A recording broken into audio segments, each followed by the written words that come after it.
All right, everyone, let's get started. In fact, we're going to run a little ahead of schedule because I have a feeling you might have quite a few questions for our distinguished colleagues up here on stage. I have the easier job, which is just to look intelligent by sitting next to them and asking them interesting questions about their work. My name is Erin Saltman. I'm the Senior Director for Membership and Programs at the Global Internet Forum to Counter Terrorism, and lucky enough to work with GNET on a day-to-day basis. Really pleased that we could bring some of our team out from various parts of England, Europe, and the US to be here with you as well today.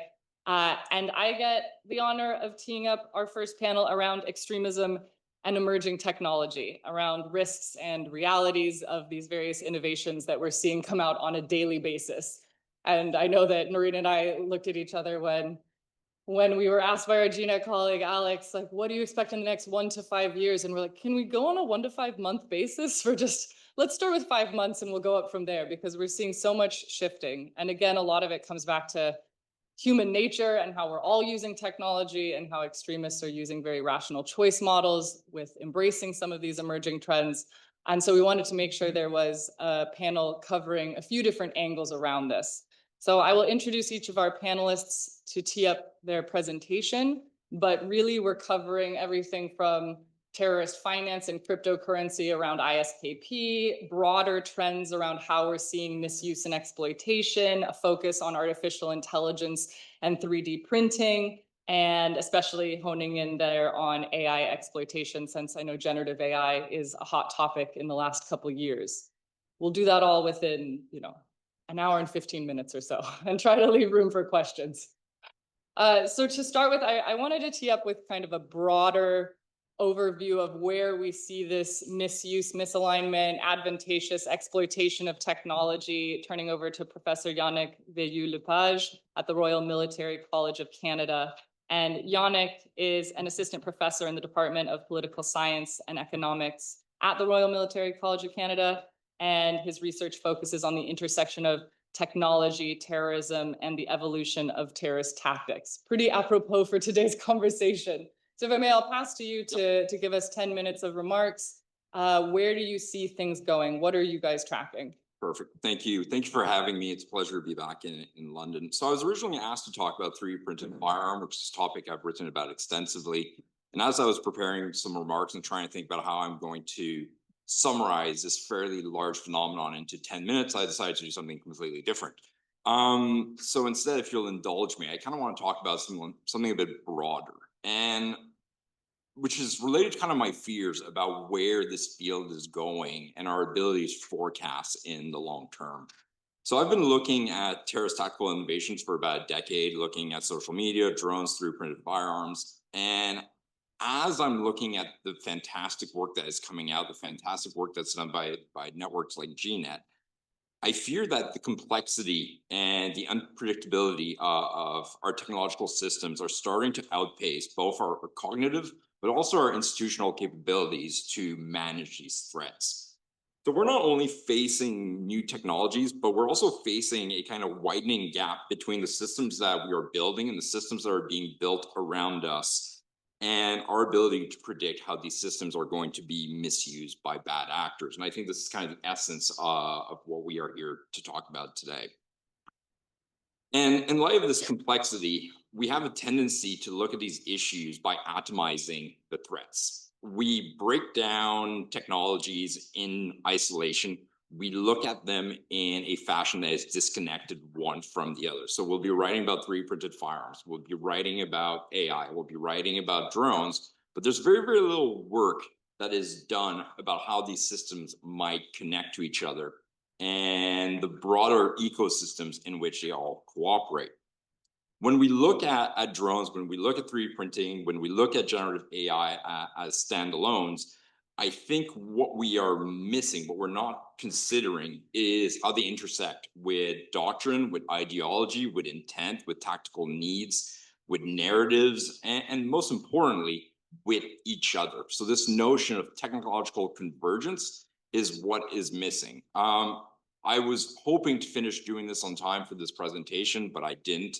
And I'll blame my 8-month-old child at home, but I've been cataloging all of GNET's output for the last 4 years, essentially based on the technology and the platform that is being discussed. And essentially what we are seeing is, despite the fact that GNET is probably one of the best outlet for this research, and this is by no means a slate against GNET because it does really important work, there's a lot of work related around the same 5 or 6 technology.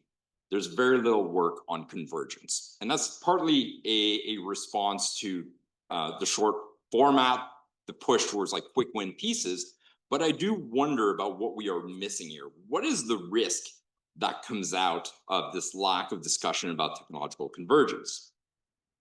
So I'm less worried about how a VEO is going to adapt to an individual emerging tech, and more worried about the creative ways that these can intersect in unexpected ways. When convergence is explored, it often is done so in a fairly unimaginative way. And I am guilty of this as well. And we look at conversion through kind of a lens that's kind of quite mathematic, a simple addition, 1 + 1. So we'll take one particular emerging tech that we've seen being misused, and then we add it to another emerging tech that's being misused in order to understand how a bigger threat can come about. So for example, we'll look at 3D printing and drones, and we know that bad actors are employing 3D printing. We know that bad actors are employing drones, and then we step back and say, oh, imagine how terrifying if they start using 3D printing and drones, or start printing drones, so on. That to me is not true malevolent creativity. It is not true technological convergence. Where there's if you will, a blind spot in our analysis is when 2 technologies merge to create an entirely new threat vector. This is both true with technologies that we have identified as being potentially dangerous, but also technologies that we see generally as being benign. Them being combined can start creating new threats. And this is extremely hard to anticipate. And this is kind of my plea here, is what are some structures that we can start creating to anticipate what isn't right in front of us? So when we're talking about this kind of convergence, right? To just give you a kind of concrete example here, autonomous drone swarms guided by AI. So, for dynamic targeting. So again, AI, not for assisted targeting, not new, something that we've seen, for example, Israel use. Weaponized drone, not new. The convergence of them together, essentially creating systems that could automatically seek out targets and coordinate attack, is something that we haven't seen before. Similarly, we can start thinking about the convergence between synthetic biology, CRISPR, biohacking, and AI systems that will kind of increase access to this information. So how do we move forward to this? How do we respond to this warning? And how do we create institutions and doctrines that are nimble enough, if you will, to address this new wave of threat? And so this is going to be cliche, right? When academics get in front of a crowd, they always ask for 2 things: more money and more data. I don't think there's a lot of money going around right now in this room, so I'm just going to ask for more data. Traditionally, what we've seen when we've dealt with data, right, is we focus on creating incident-based data set, right, which tries to identify the who, the what, the when, the why, and the where of VO engagement with a particular emerging tech, right? This is what I did, for example, in my CTC piece about terrorist use of 3D printed drones. Terrorist use of 3D printed firearms. We've got 52 cases of REMV actors using it, trying to understand the why behind it. And I think this is helpful, right? It allows us to look at the evolution of tactics, the adoption of patterns, geographical diffusion, ideological diffusions, and so on.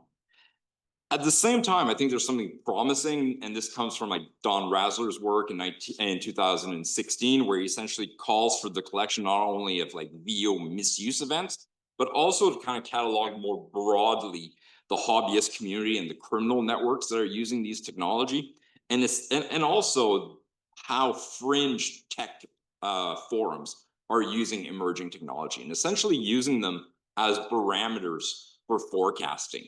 And the argument here is that hobbyists will often show us like what the tech ceiling is. What is the absolute extreme that we can push a new technology? Criminals will often show us operational creativity. So the example I like to use this is if we go back to the question of drones, right?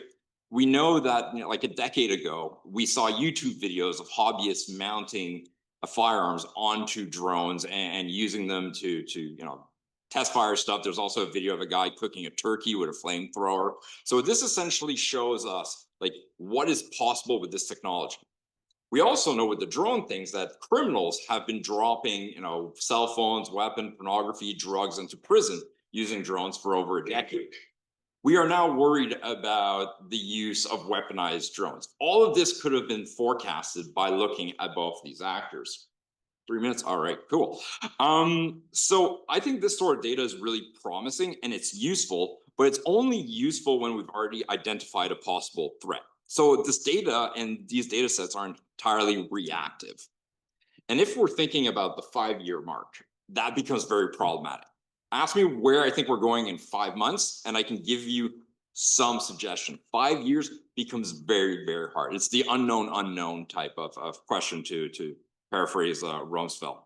So with this, what's the alternative? How do we go ahead? How do we create system of data collection that don't just catalog things that we know are already a problem?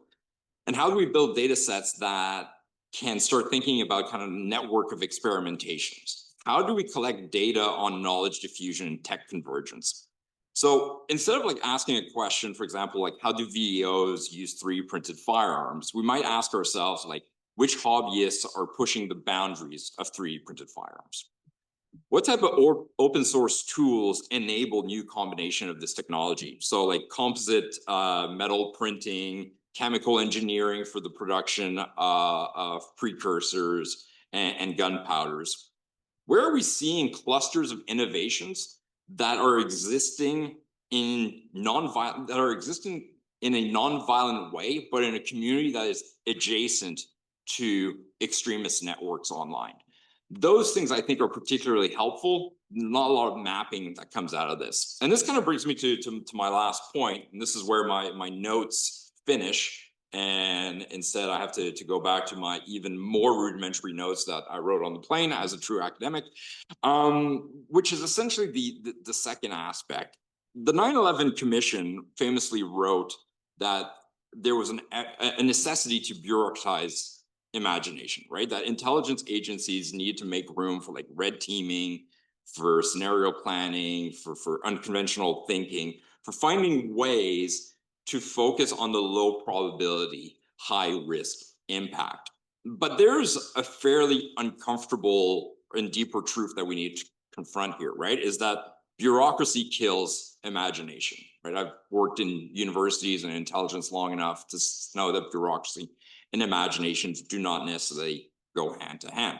So if we want to kind of anticipate how VEOs are going to start exploiting emerging technology, and particularly with a focus on malevolence convergence, we need to start thinking about new data pipeline, but also creating new structures. And this is essentially kind of my question to you guys, because as a good academic, I'm not going to come with answers. If I had answers, I'd be a consultant, not an academic. But what are the kind of ways that within structures that already exist, within things like GIFCT, within things like GNET, within our academic research, what are ways that we can start being more imaginative in our threat forecasting? What are new actors that we can start bringing in? I find at these conferences, there's one group that is often ignored, often missing, is the individuals whose creativity is their bread and butter. The filmmakers, the science fiction authors, the blue sky thinkers. Is there a ways that we could start integrating them into our threat analysis? Is there a way that we could start bringing them into the fold? And I think this might be one way that we can start this exercise of bureaucratized imagination. So thank you for this.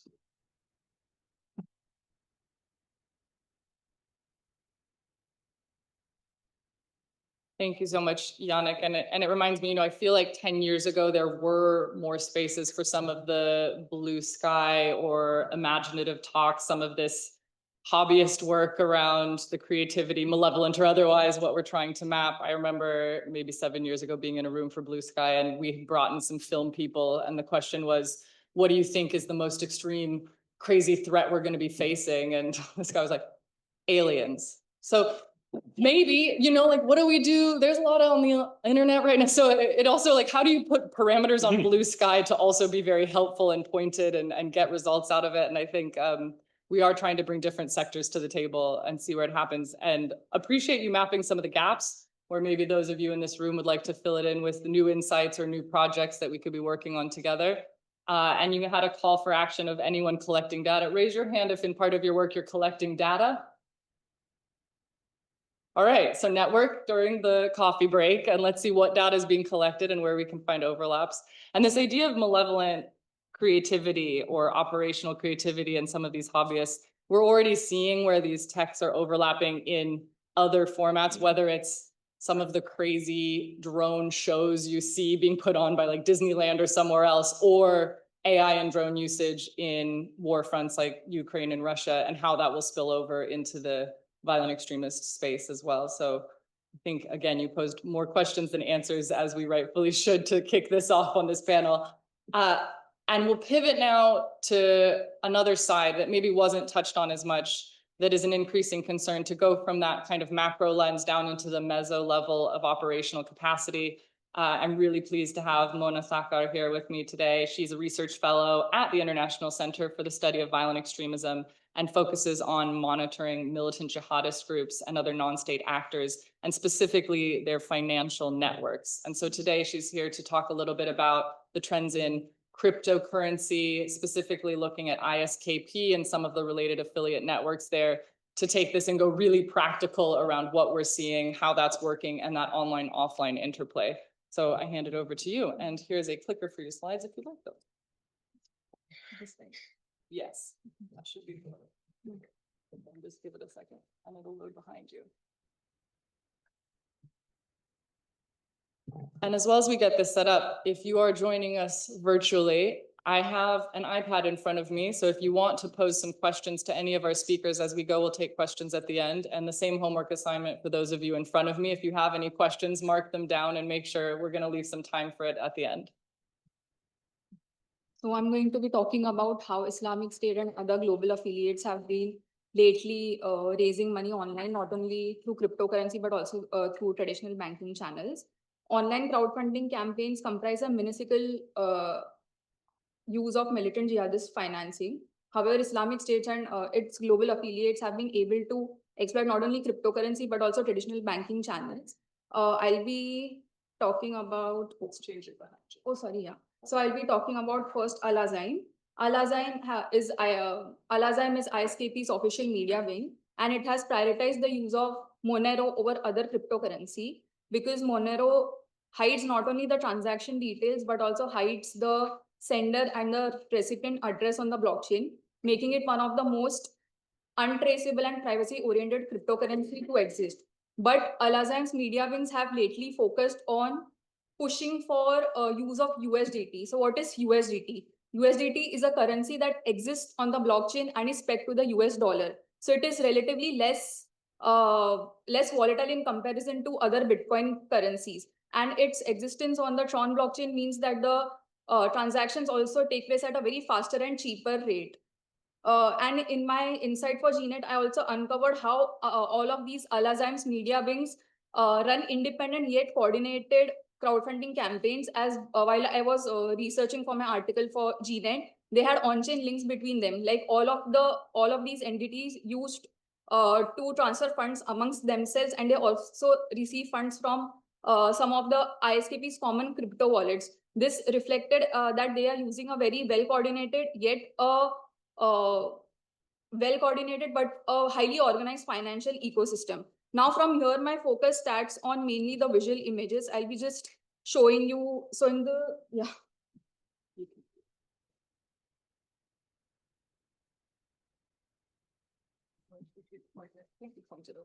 Okay.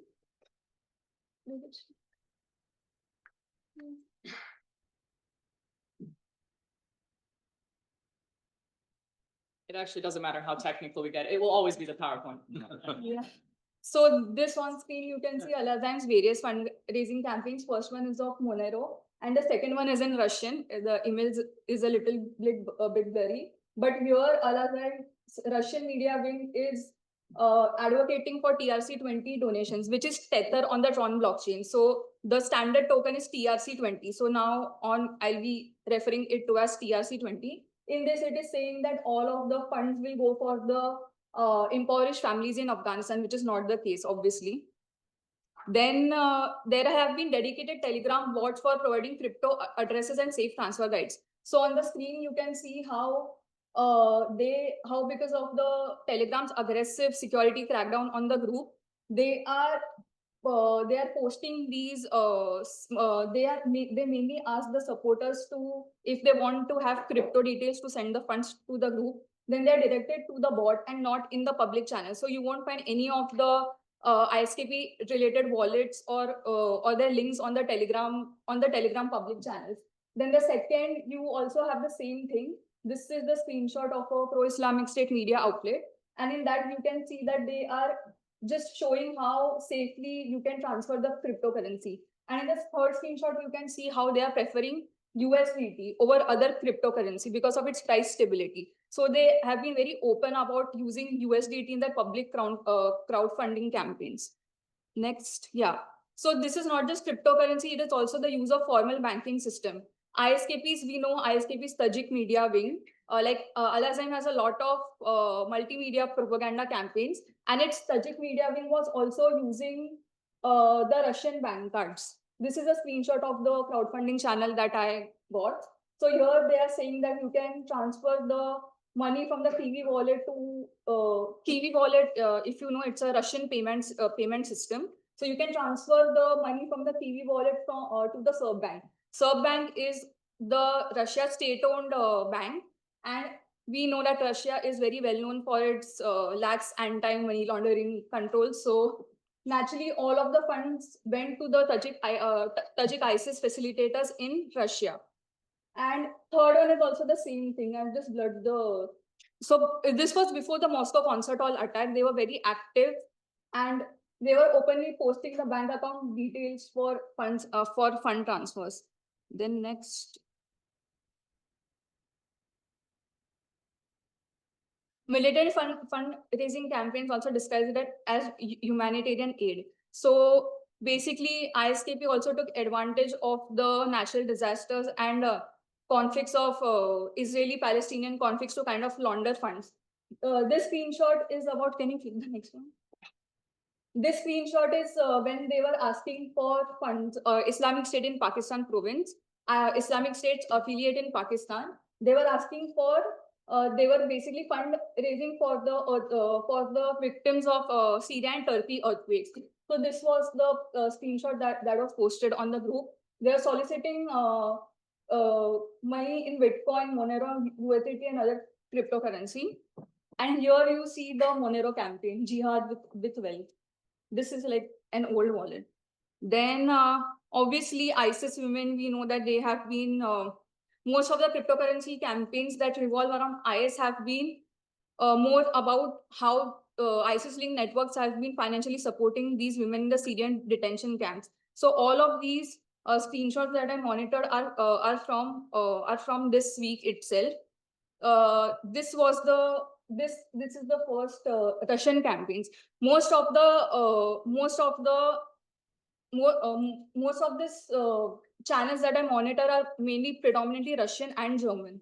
So you could see here one of the ads in which they are asking for fundraising campaigns, again USDT TRC20. What's also interesting is that there has been a lot of uptick in this smuggling campaigns, because they know that they will be repatriated soon after the SDF after the SDF hands the control of these detention facilities to the new Syrian transnational Syria's interim government of HTS under Ahmad al-Shattah. So they will be soon repatriated. Now they also tell that there has been decrease in the smuggling prices, which basically means that they have a real chance of getting out of these camps. In the third screenshot, you can see that, it is, yeah.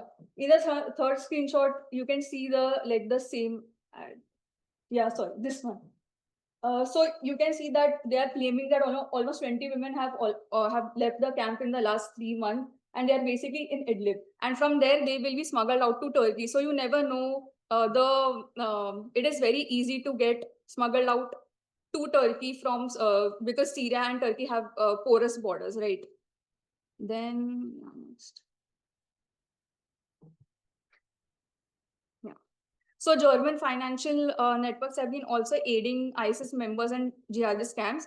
Here you can see they are also accepting donations via PayPal's and proceeds from the sale of jihadist literature. They are, is this one? No. The next one? Yeah. This one? Yeah, this one. So you can see that they are mainly asking for PayPal donations, as well as they are also kind of selling the books of radical preachers like Anwar al-Awlaki. And from there, they are going to kind of, the proceeds will be used for assisting taking over the legal fees of the detained ISIS members only in Germany. So this fundraiser was only for Germany. Then, yeah. So then we also have, yeah. So they are also widely using crowdfunding sites. This one is the first one, the German one. They've already kind of collected 504 euros, and here also they use very murky terms to kind of describe, to kind of hide where for whom the aid is going.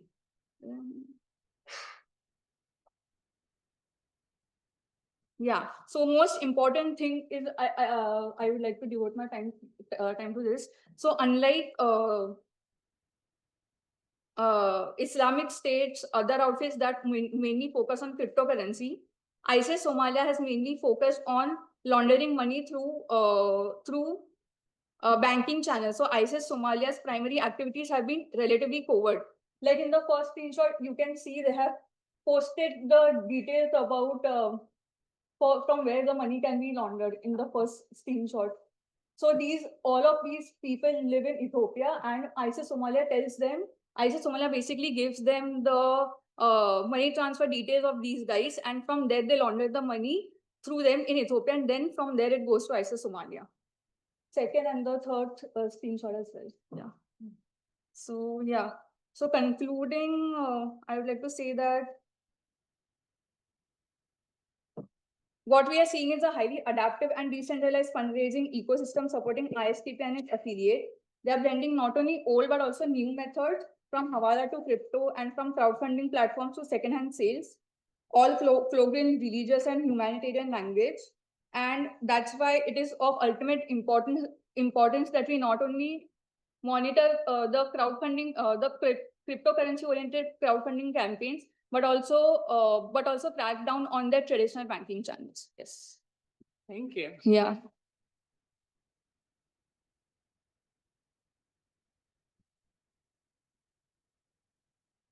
I have to say, from Yannick to Mona, I think we went from very high in the sky down to some real hard truths on the ground. That's an incredible amount of data that you've pulled together in tracking something that many people find quite obscure, to track terrorist finance.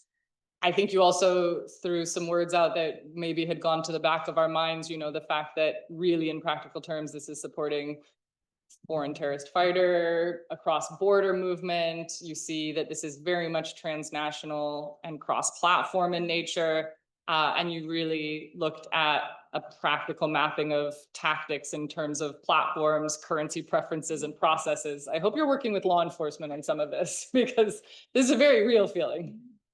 And to keep us in that, just to put some more fear into all of us about what we should be tracking. And as well, if you're looking at cryptocurrencies and some of the e-payments methods and things, please do come and find Mona during the coffee break to see where you have overlap. I know there's been quite a few GNET insights, and it's of great interest to make sure we get to some of those companies and let them know how this might be exploited.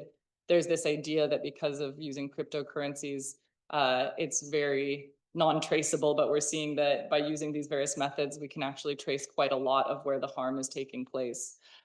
to move us on to another very practical analysis of where we see some of this new and emerging technological exploitation, I'm going to pass it over to my colleague, Professor Marten Risius, who is a professor and an information systems professor for digital society and online engagement at the University of Applied Sciences in Neu-Ulm, Germany, and adjunct senior fellow at the School of Psychology at the University of Queensland.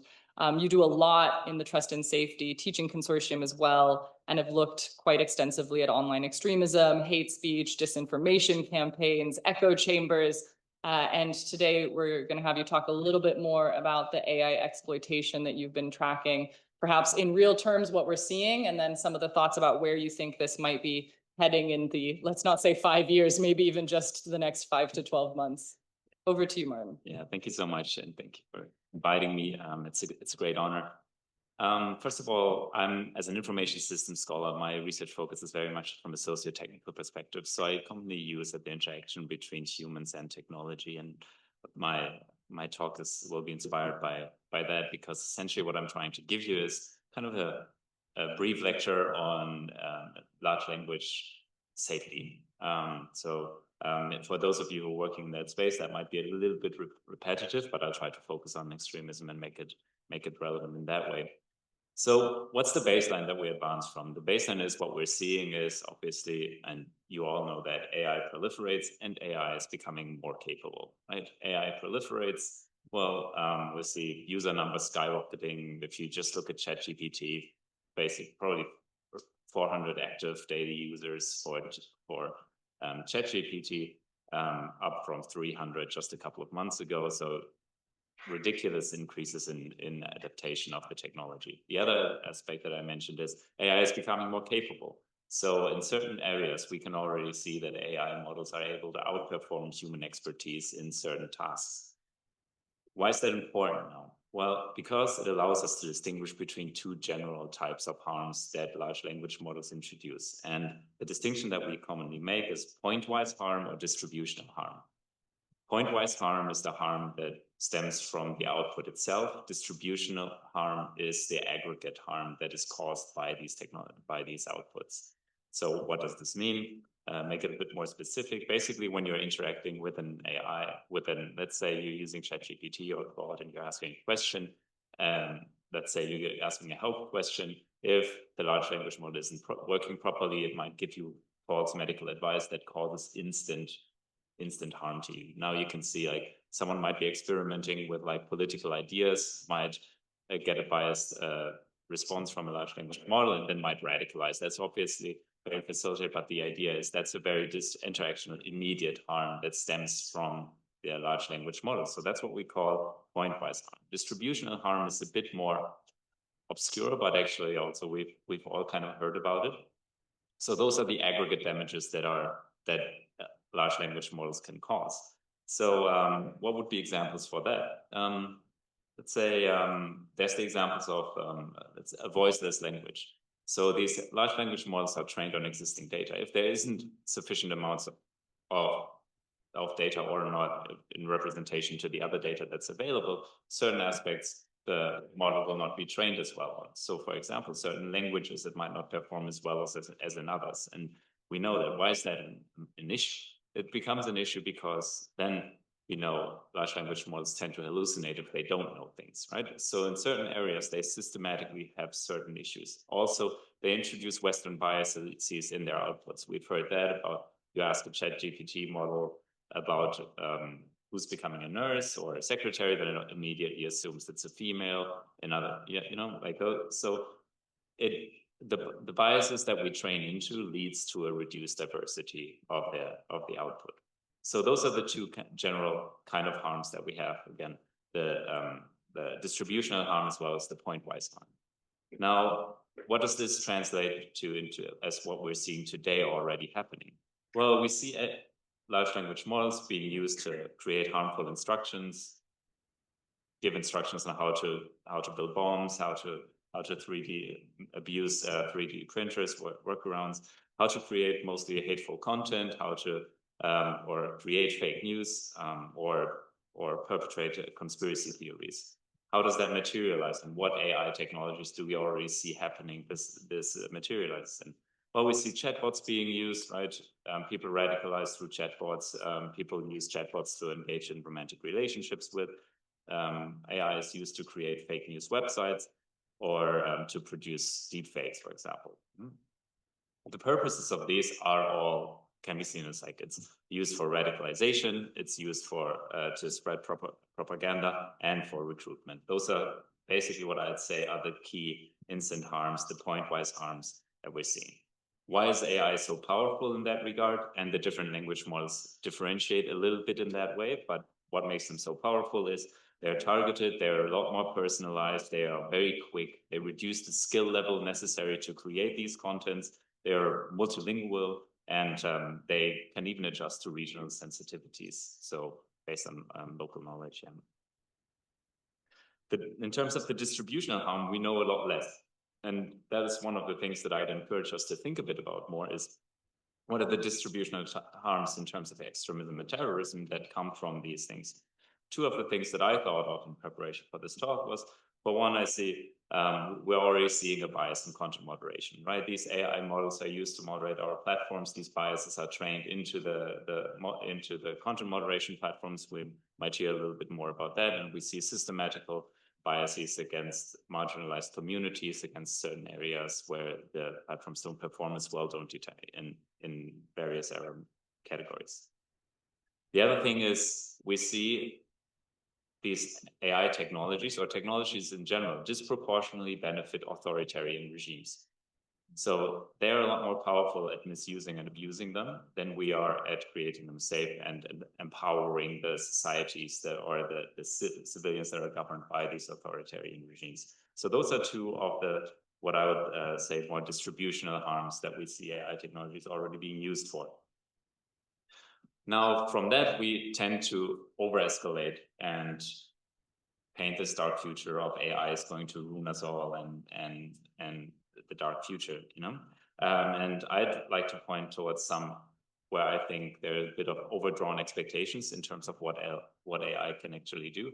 One of the things that we sometimes see is like AI might be so real that we don't know what's real and what's wrong anymore. So in terms of like a mind control kind of technology, I don't think AI models will. I think the human element still plays a role. Like you can see the most convincing, best produced deepfake. You still have your knowledge. You still have people to talk to. We're not entirely subjected to what the AI gives us. Yeah. So I think there's a little bit of a human element, but it also introduces into the conversation that we need to strengthen those, or which populations might be more susceptible to these things, right? Like we need no need for cognition whenever something's more relevant for us, whenever we have a motivation to process things, then we might be less susceptible to deepfakes. And so that can obviously also affect certain groups in particular. The other thing is that I see is we expect a rogue, malicious AI agent that acts against our society. Well, the way in which large language models are currently trained is basically token prediction. So what we're trying to do is predict the next word, and this is what we're getting better at. So I see a lot of these models as being very passive, not proactive, not intentionally acting. So I think those expectations in terms of the rogue AI that hacks all the system is a bit overdrawn. And then the third point that I wanted to get to is in terms of extremists developing their own AI. So developing at least especially a pre-trained model is quite expensive and difficult to do. Plus, it's not even necessary. So in that regard, I would say we can lower the expectations a bit because unfortunately, it's also not necessary anymore.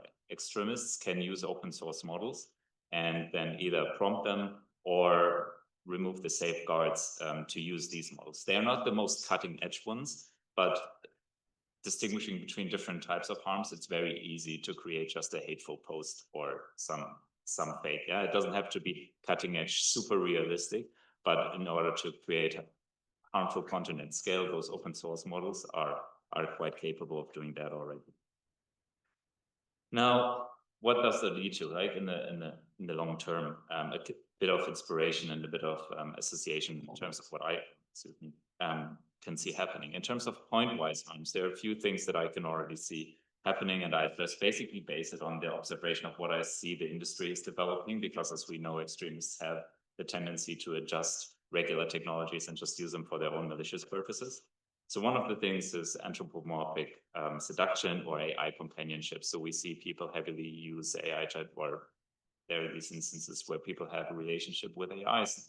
And obviously for certain groups in particular, if you're thinking about incel or if you're talking about radicalization, that's obviously quite a powerful tool if that is trained with extremist intent behind it.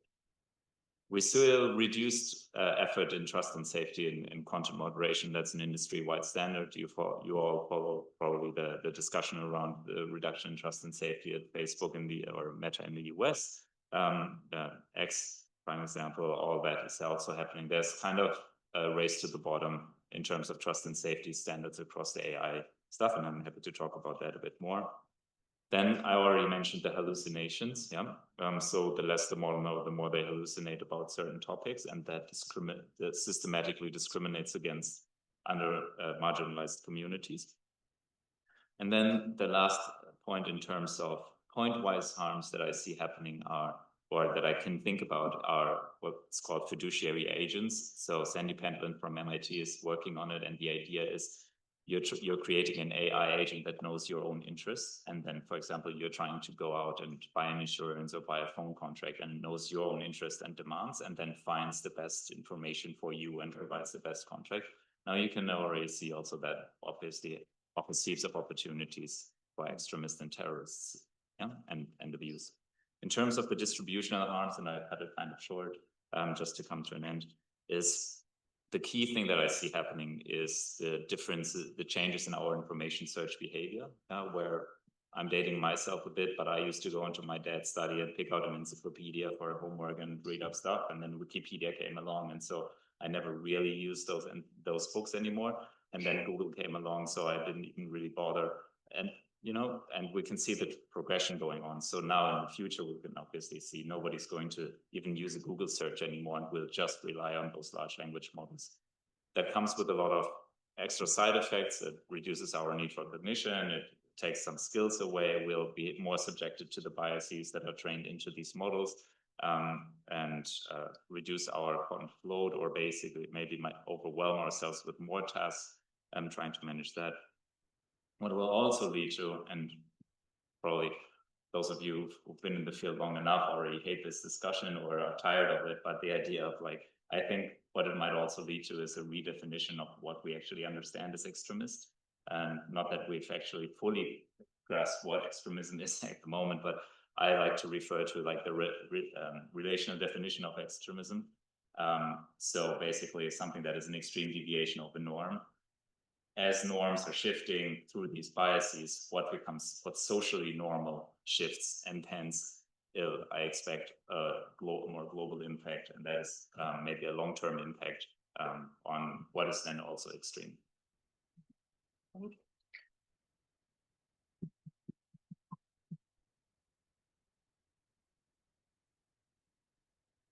Thank you, Yannick. I think that also gave us a really good macro level lens of some of the trends and pathways that we might be heading with. And I think you left us all with some ontological and epistemological questions about our interplay and role when it comes to our existence with technology. And I think you're right, there's definitely these layered generational divides as well, of what one generation is comfortable with online or not, or sees as valid information flows or not, or thinks is an acceptable interpersonal relationship with technology or not. And some of that is also cultural, and I think we'll see that play out in different ways in different parts of the world.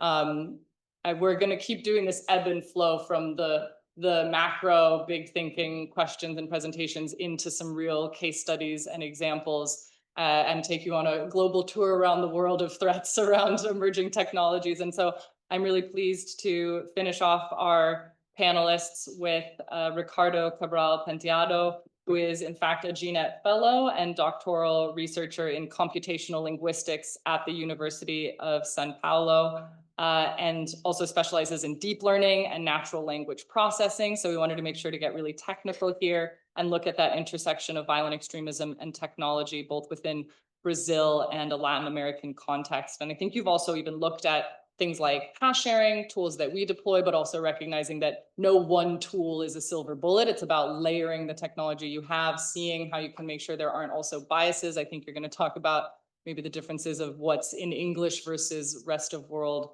languages. And so I'll pass it over to you to give us a little bit more and be as specific as you want about some of the trends you're seeing and what it looks like from a Latin American context.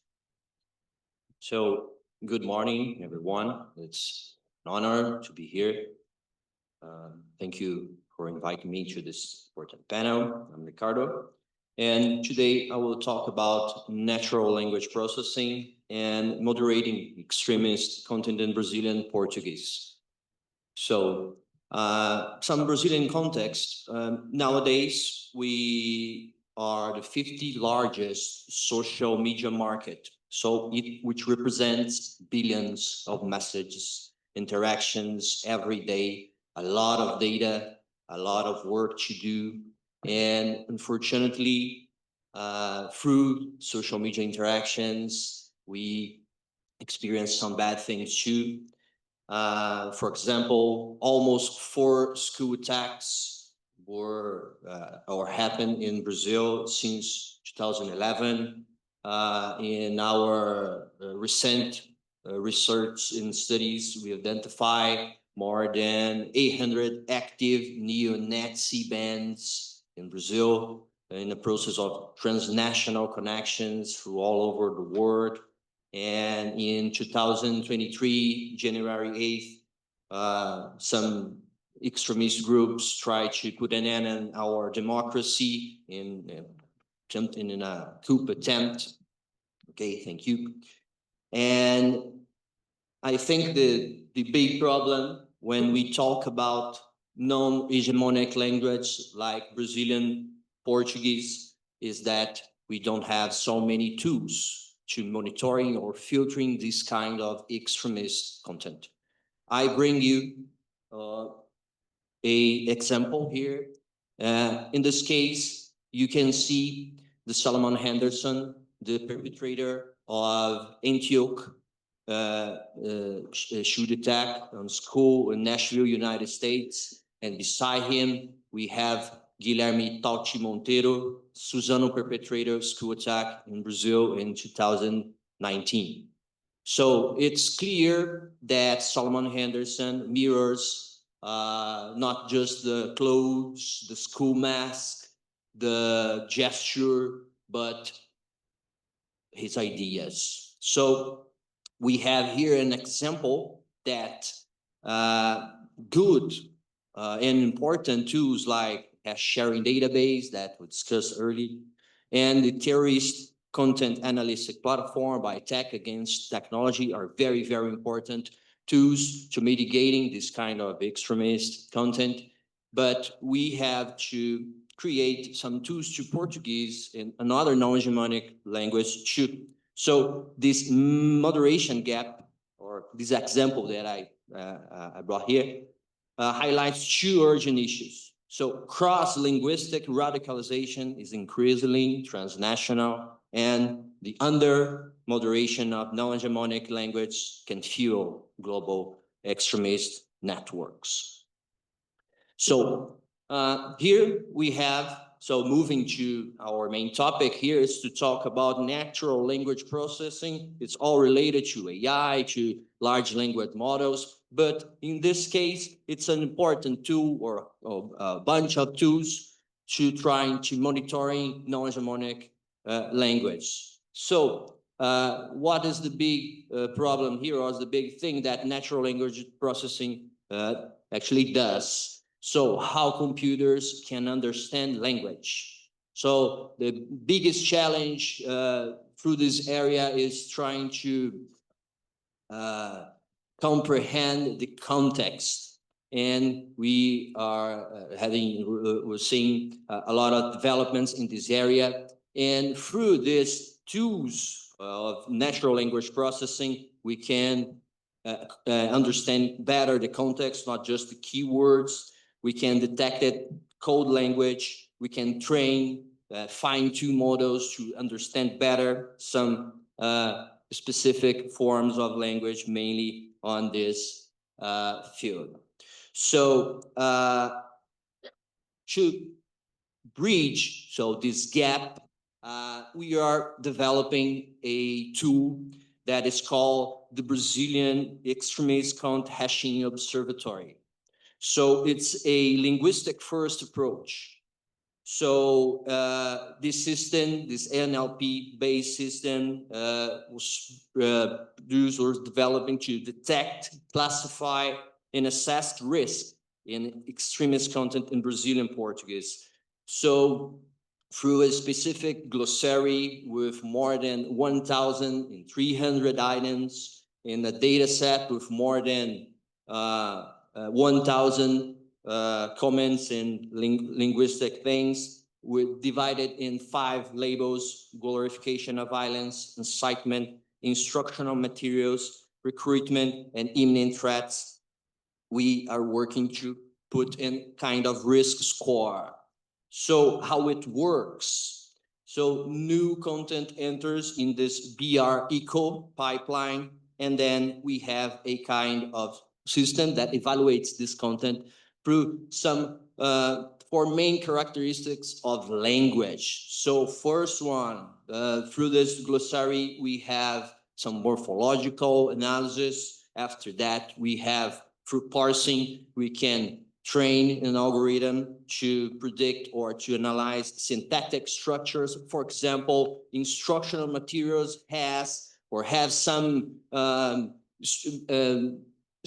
repeatedly structures, like some imperative forms, some kind of determined verbs, and so on.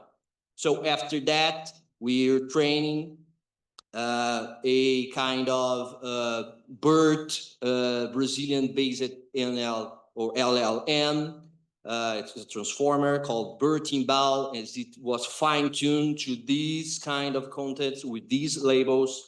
We're using the RAG, the retrieval augmented generation, and trying to put some, as I said, morphological analysis, syntactic analysis, semantic analysis, and kind of pragmatic analysis too. And after that, if the content predefine risk thresholds for categories such as instructional materials, imminent threat, direct incitement, it is flagged as high risk, and we have a manual or a human manual review that very important, I think. And after that, we can create some hashes of this specific kind of content. And the important thing is that can be compatible with the hash sharing database, with the TCAP database too. So it enables detection of novel extremist content in Portuguese, feeds intelligence into global counterterrorism database, supports a stronger international response to violent extremism. So this strategy is very important to say that BR Eco, the Brazilian Extremist Content Hashing Observatory, is more than detection, is a contribution engine to the global moderation system, fills or tries to fill a critical gap for non-hegemonic language like Brazilian Portuguese, and its linguistic first architecture. And I think it's very, very scalable to other languages and regions, talking about Latin America or the Global South, for example, Spanish. So,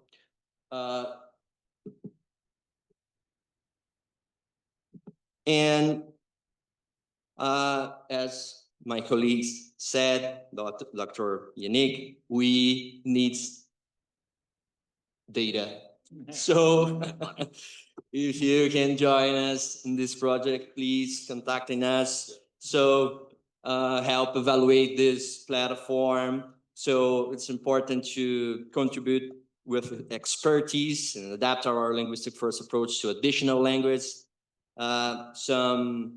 Collaborate on building culturally grounded training data sets for underrepresented language, and partner with us to connect the BR Eco with existing content moderation system. So if you can, and if you want, please scan this QR code to schedule a conversation or know more about this important project. So thank you very much.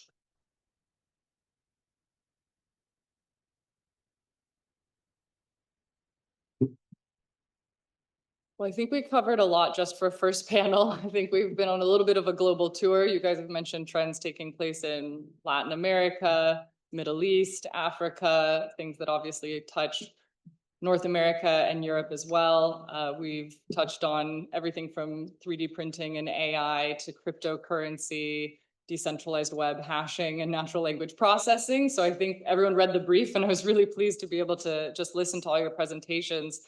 Please do get your questions ready. I've got a couple coming in online, but I will take advantage of being up here with a mic when you don't have one and ask the first question as you get those questions ready. And then we'll do a series of 3 questions at a time to bundle and get as many in as possible. My job is to take your incredible knowledge and try to then give condensed recommendations directly to tech companies. That is my job, of how we take all the things you're seeing and saying, okay, here's what we want to do about it. So a question to each one of you briefly is just, if you could have one thing tomorrow that the tech companies do, what would your recommendation or ask be?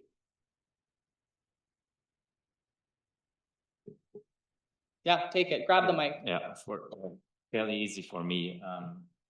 Just like slow down. Stop the internet, just shut it off. I don't think. No, but I think the idea is to slow down. And I mean, a commonly echoed sentiment is safety by design. And so try to design your systems around that. And I think especially in AI, I've just seen a survey this morning about, like, actually people want AI developers to slow down and to make sure that they get it right the first time, this time around. And I think there's a public appetite for it. And so if tech companies were to listen, I think, slow down, put safety first. I think I see a massive shift in the field, and the same happened when Elon Musk took over X, or Twitter at the time, but he basically disbanded his trust and safety team, kicked everyone out, and then I'm sorry for criticizing them, but that kind of relieved the pressure from Meta to be strict on their trust and safety. And then we now see Elon Musk come in and start Grok and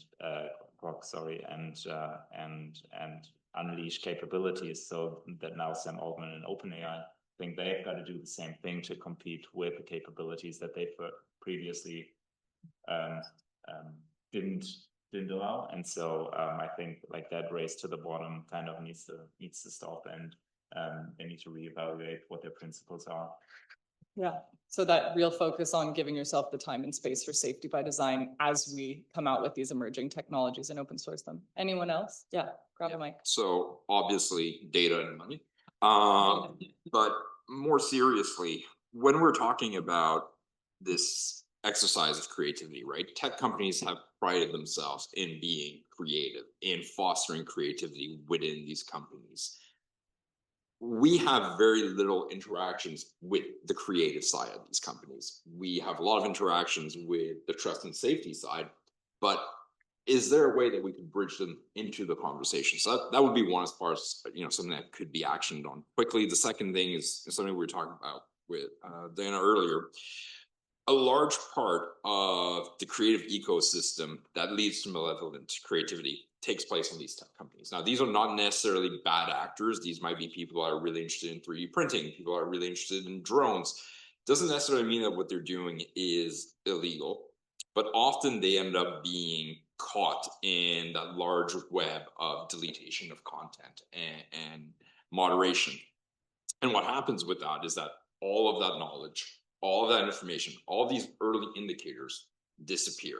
The example I was giving earlier is that we have no archive of the first jihadi website that came out in 1996. The only thing we have of it is not even screenshots, pictures that the FBI took of a computer screen and put in an indictment. Think about all the important data that would have allowed us to see the creative process that took place that is lost in this large-scale moderation. Now, it's super complicated, and I'm mindful that there's restriction in archiving and allowing industry and researchers access to this. But I think kind of wider collaboration with the creative side of these tech companies could be very useful, and not just the safety and moderation sector. Yeah, and tech companies in the room right now, out yourselves in coffee if you feel comfortable. There's people coming at you looking for partnerships or knowing about some of the tools you have. I know some of the companies in the room also have open access tools for researchers, and that might help with some of the data loop too. Did you have anything you wanted to add? If you could have one thing tomorrow or an ask of the tech companies. I feel like all of these fundraisers are not only active on Telegram, but also on Instagram. So once they are banned on Telegram, their crowdfunding efforts, their outreach efforts also reach to Instagram. So there's like we need more content moderators, teams specializing in local languages who can kind of look at the content and then take it down. So I feel like a lot of Islamic State Somalia channels that I'm monitoring are in Amharic and Oromo and Somali language. So despite I report their Facebook accounts, it takes almost months to take them down. So I feel they should not just look at mainstream like more Arabic language extremist content or others, but also focus on more regional specific content that can be taken down. Yeah. Yeah, very practical. And in some respects, not to just focus on the doom and gloom of some of the AI, but actually we have seen that those models are getting better at different languages, non-Western languages. I mean, I remember back in the day being in Nigeria, bragging about having 24/7, 70 languages full time, and in Nigeria being like, we have over 200 languages in Nigeria, and I bet your 70 languages only cover 4 of them. So I think we've come a long way in the last 10 years. So hopefully some of that technology can also get at non-traditional languages that have been trained on. I also like to add that a lot of we can't know about crypto wallets, whether they are being, so I feel that a lot of these blockchain intelligence tools that we have, TRM, chain epileptic, they should be available to researchers as well, so that they can monitor. There's like a lot of barrier constraints when it comes to that. Not everything can be monitored with just open source intelligence. Some tools are also kind of like some AI automated systems, we can't have them. There are like crypto intelligence firms that do have them. So they should also make it accessible to researchers like us, so we can provide them with the right information and they can take timely action against those wallets. Yeah, absolutely. And Ricardo, this maybe feeds into maybe what your ask might be as well about linguistic diversity and fluency. Yeah, of course. I think data, once again, and it's important to look and pay attention to this non-hegemonic language because it represents a lot of users and a lot of danger too.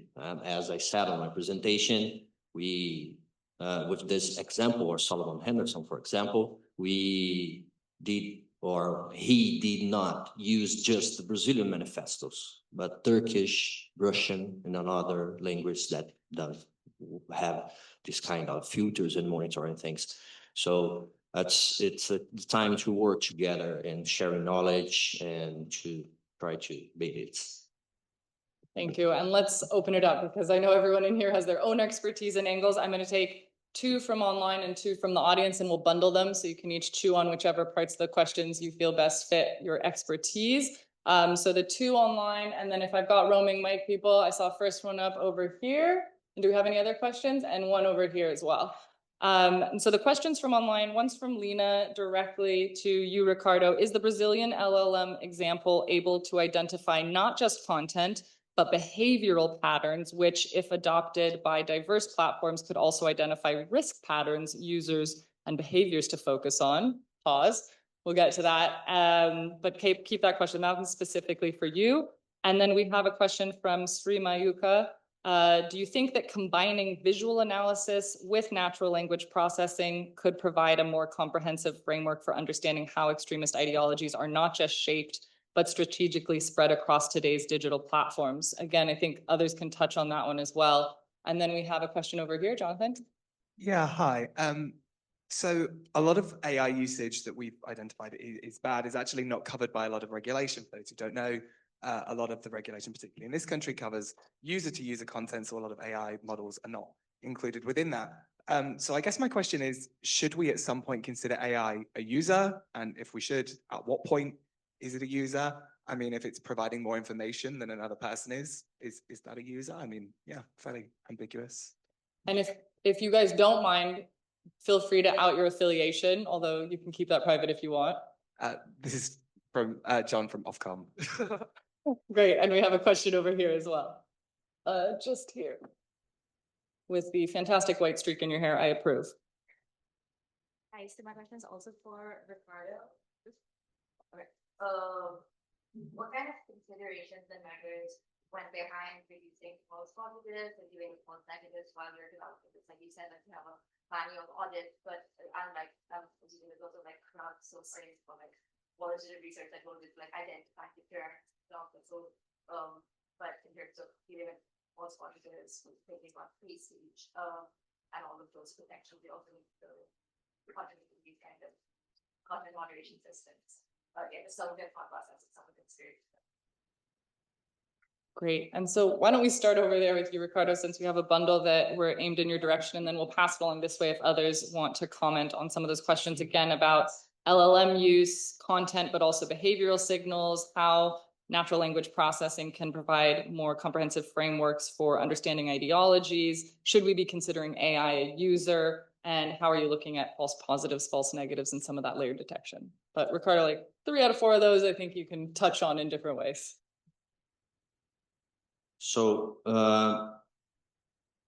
trying to establish a risk score is a very, very difficult thing to do, mainly related to language, because it's a alive spirit. The language change every day.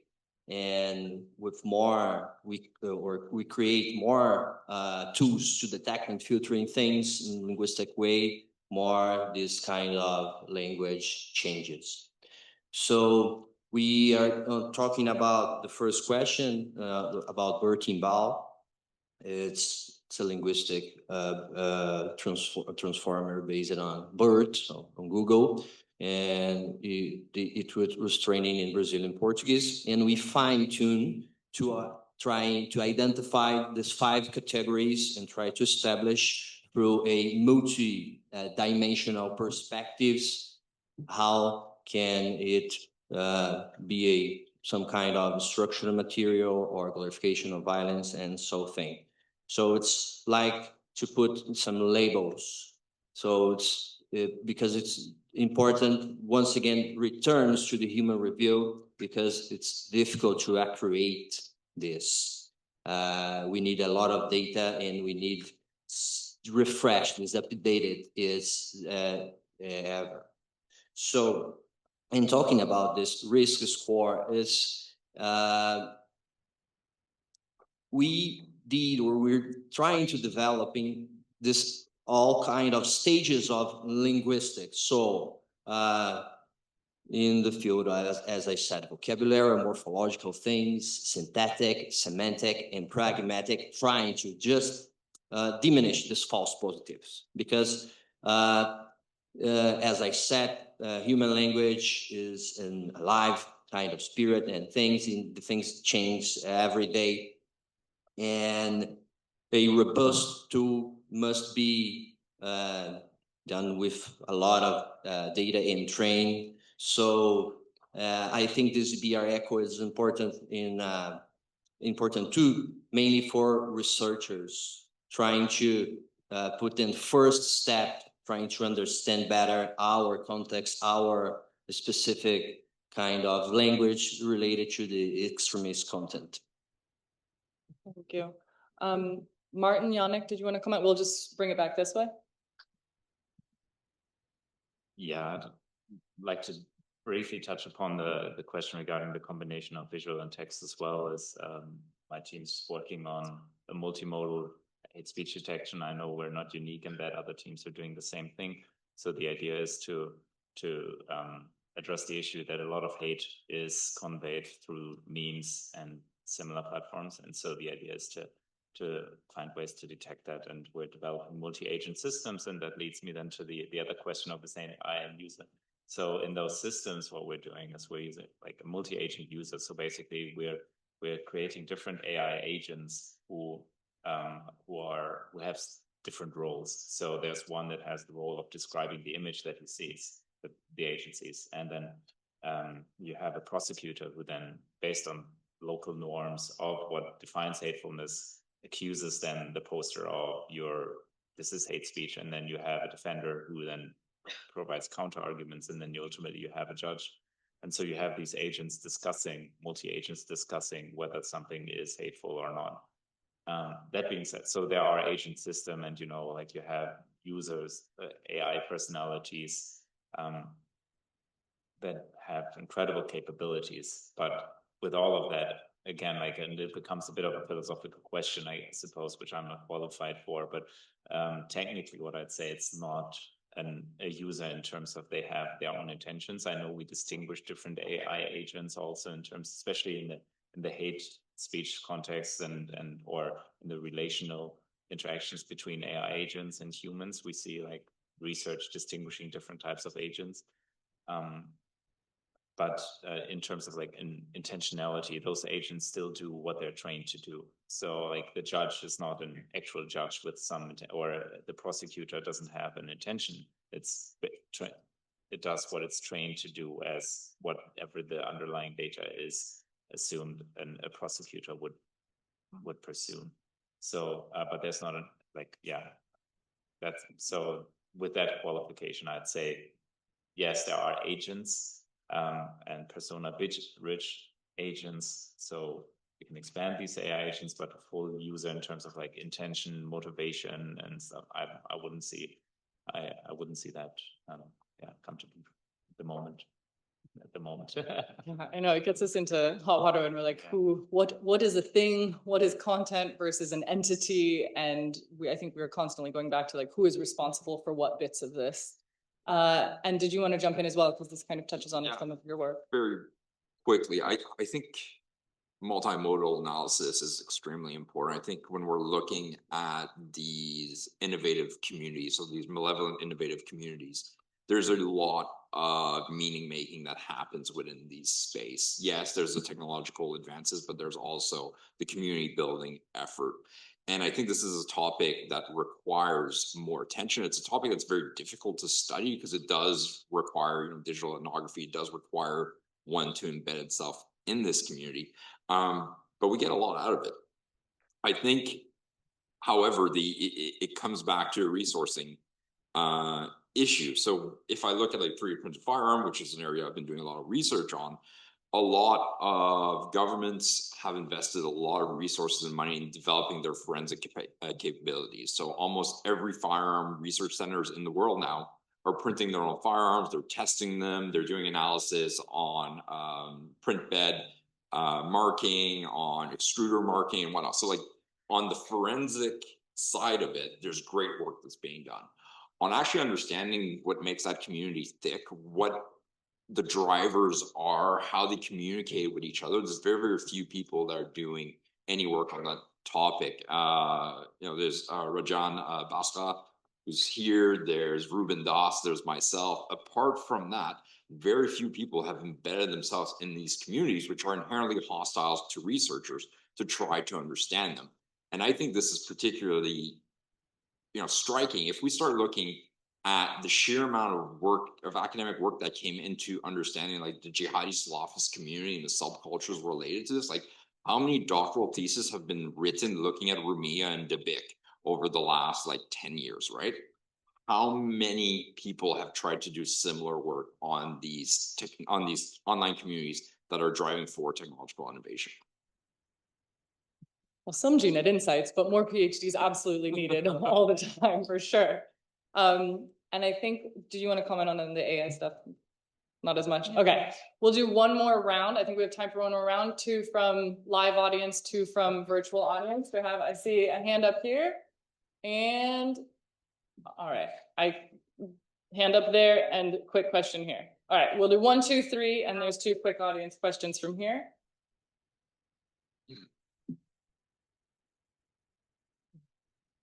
Seb Harasi from Hedaya. I wanted to thank you all very much for very insightful presentations. My question is more directed to Dr. Risius. So we've seen for a while now, platforms like YouTube and TikTok, they've developed AI systems to detect extremist content. Sorry. Most of it, a lot of people would still argue, is very reactive. I just wanted to get your take on, do you see a future where AI tools, for example, can perhaps act as a deterrent to radical extremist content, or would it always stay reactive? Great. And then where do we go in ours? We have a journey over here. Sorry, I'm making you get your step count in, mic runners. We appreciate you. Right in the middle. Oh, you already got it. How'd you do that? Great. My question is for Dr. Lepage. I was wondering if you have any, you spoke a little bit about it, but could you expand on any recommendations you have for constructively institutionalizing the creativity necessary to mitigate these attacks? And what that might look like on the public sector specifically? Great. And then we have one up here. If you've got a mic, there's one just here. Thank you, guys.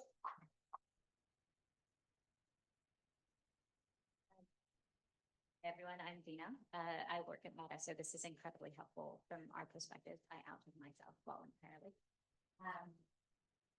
That's right, and I'm Dina. I work with Meta, so we work a lot on the LLM securitization side. Just two questions from my side, being slightly cheeky. The first is on the models. One of the things that we are seeing is, again, the future is multimodal. I 100% agree with that. I think you're seeing this across all of the developer platforms. I really want to deep dive into how do we assess this threat, because right now we are talking and focusing on terrorism, but this is one of multiple different threat vectors that companies are considering. A lot of what we do is looking at red teaming. So we bring a whole bunch of experts in to try and see the extent to which they can bend or break these models. Do you think that's the right way to go? And this is specifically for Marten. Are there other methods that you are exploring or experimenting with that you would recommend we also look at? And then the second question is really towards Ricardo and Mona. Dr. Saltman knows this, but a lot of the times whenever we travel across the globe, a lot of folks really want more bespoke attention to their languages. But we are also dealing with hundreds of languages across the globe. If we tried to assign the equal resourcing to each of them, it just would not be possible.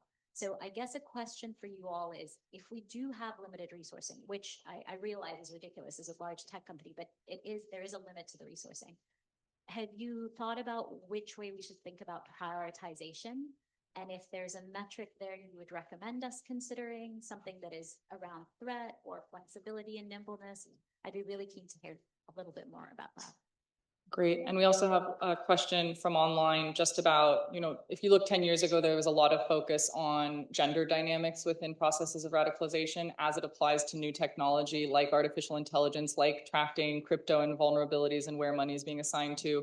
Are you seeing a focus on harm done specifically to women and girls or gender dynamics that might come at play, or is this a gap that we need to fill?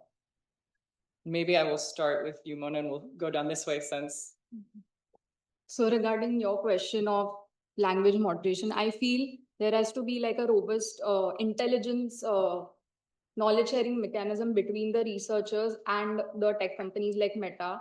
So if I have like kind of gathered a few Amharic or Oromo speaking propagandist accounts, so I would like to like make a compiled list of it and maybe send it, and then that would help a lot, because a lot of these accounts are tied to the main accounts, right? So they usually tag, so it becomes easier, right? Because they usually tag others. Like if somebody has uploaded one jihadist propaganda, it will always display on Facebook like this so and so person has tagged 29 others. So if you get one link, then through that it is very easily possible to read to kind of like make a trail of these accounts, and then they can like be taken down.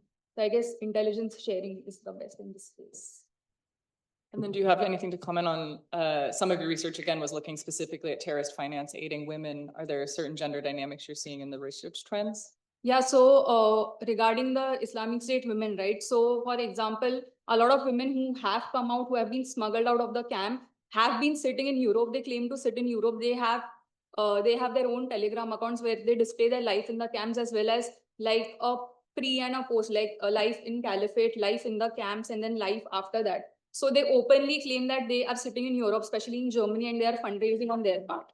And law enforcement is tracking them, but still they continue to, fundraise, and they also collect in-hand donations. Like a lot of channels that I'm monitoring, a lot of these women who are sitting in Europe and who are aiming to smuggle many Europeans out of these camps, they claim to collect in-hand donations in Austria, in Germany, and then they send them to Turkey through the Hawala networks. And then from there, the money goes there. So there's still a lot on part of tracking them down regularly, like, because their pattern changes. Like if they are not able to send money through PayPal, they will find something else. So we need more intensive, regular monitoring of these fundraisers, because that is the start link. Once you start with that you come to know their fundraising patterns, how are they fundraising, or who are the intermediaries involved. So it's such a good reminder that even as we look at the advanced tech, the old school tactics are still at play. The old school methods of evasion are still at play. So we can never evolve without continuing everything else we've learned previously.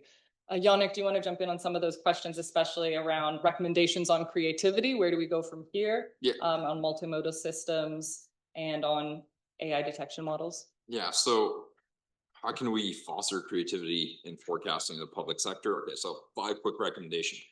Unstructured time for analysts. I think that's something that's extremely important. It's difficult. I understand that analysts, I worked as an intelligence analyst for a couple of years. It's very case driven and it's always about the closest alligator to your canoe. But being able to protect sometimes for your analysts to essentially dive into something that they are passionate about, that they are interested about, to get into the nitty gritty of stuff. Like my 3D printed firearm stuff, I've been working on this since 2017. If I was working for CSIS, if I was working for an intelligence agency, no managers would have allowed me to focus on this topic for a decade, because in 2017, it wasn't important. I remember coming to an SCR conference and talking about it and kind of, being the butt end of jokes, Yannick with his plastic guns. Now I'm giving talks about 3D printed firearms and extremism on almost a weekly basis. We need to foster that. Focus on. Keep you quick on those next 4 points. You're doing 5. Focus on failed innovation. So don't just look at the bang. Look at the bangs that didn't happen.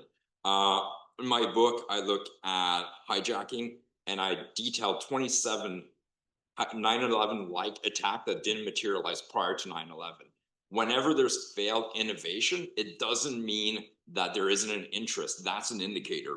Credible partners. Work with people within this community. Work with the hobbyists. Bring them to the table. A lot of them don't want to see their hobbies being used for malevolent use, but they understand it a lot more than you will.